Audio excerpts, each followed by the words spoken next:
আমি জাহাজের 7 number cabin থেকে বাপি বলছি। আপনি কে বটেন? আমি ক্যাপ্টেন। কে, রোহিত শর্মা? আরে না রে বাবা, ইন্ডিয়া ক্রিকেট টিমের ক্যাপ্টেন না, আমি টাইটানিক জাহাজের ক্যাপ্টেন বুবাই বলছি। এই বুবাই নামটা কেমন বাঙালি বাঙালি মনে হচ্ছে। Oh yes, my mom was a Bengali. আমার মা বাঁকুড়া জেলার গুড়াছাড়া গ্রামের বাসিন্দা ছিলেন। বলুন বলুন। বলছি একটা দুর্ঘটনা ঘটে গেছে, আপনি তাড়াতাড়ি বেরিয়ে ওপরে উঠে আসুন। ওপরে কেন, কি হইল ওটা? কি আমাদের জাহাজটা সমুদ্রের মাঝে আইসবার্গ বা বরফের সাথে ধাক্কা খেয়েছে। ধাক্কার ফলে জাহাজের বেশ কিছু অংশ ফেটে গেছে, ক্র্যাক হয়ে গেছে। এখন সেই হোল দিয়ে মানে গর্ত দিয়ে হুড় হুড় করে ওয়াটার জল ঢুকছে। বলি পেন্ডুয়া কথা বলবেন নাই, আমাকে বাঁকুড়ার লোক বলে কি বোকা পাইছেন? বলি আমাদের ঘরে কি ফ্রিজ নাই? আমি কি কোনোদিন বরফ দেখি নাই? বলি এইটুকুন ছোট ছোট বরফে ধাক্কা লেগে আপনাদের অত বড় জাহাজটাতে ভুলুক হয়ে গেল। Oh man, you can't understand. আরে দাদা, এটা ফ্রিজের বরফ না, এটা পাহাড়ের মতো বরফ, এটা বিশাল বরফের চাই।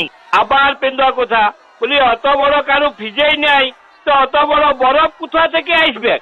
আর লোকের খাইয়ে দেয় কাই নাই, ফ্রিজ থেকে বরফ বার করে সমুদ্রের মাঝখানে ফেলে দিয়ে আসবে? বলি এটা কি আমাদের রাস্তা পাইছেন নাকি যে মাঝ রাস্তায় বুলডোর ফেলে দিয়ে পরে দুর্গা পূজার চাঁদা আদায় করবে?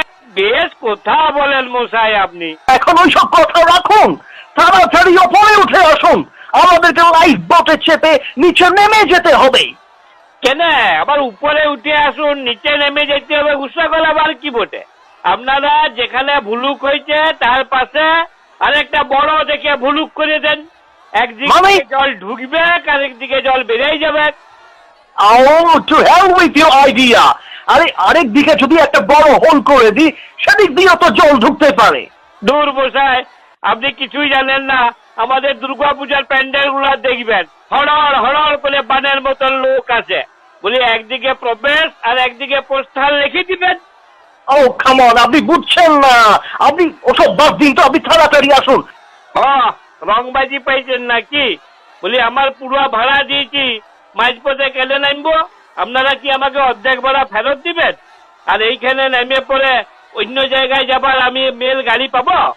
Oh man, you can't understand. Take it seriously. একটু ভাবুন, জাহাজের ভেতরে জল ঢুকছে, জাহাজ এখনই ডুবে যাবে।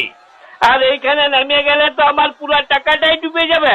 বুঝে করুন, আমি আপনাকে আর পারছি না, আপনি যা খুশি করুন, আমি রাখছি। শুনুন, আমি বিয়া করা লোক বটি, ভরা ডুবি যা হবার অনেকদিন আগে হয়ে গেছে, আর ডুবা ডুবির ভয় দেখাবেন নাই। শুনুন, আমার বউ যদি শুনে না যে আমি মাঝ রাস্তায় নেমে পড়ে অর্ধেক টাকা ডুবাই দিয়েছি, তো ঘাড় ধরে আমাদের পোচা ডোবাটাতেই আমাকে ডুবাইয়ে দিবে। বলি একটা কথা শুনে রাখুন, জাহাজ ডুবে তো ডুবো, আমি আমার ভাড়ার টাকা ডুবতে দিব না। আমি যদি ডুবে মরেও যায় না, তবু আমার আবার পুনর্জন্ম হবে, কিন্তু নামিয়ে গেলে ভাড়ার টাকা আর আমি ফেরত পাবো না।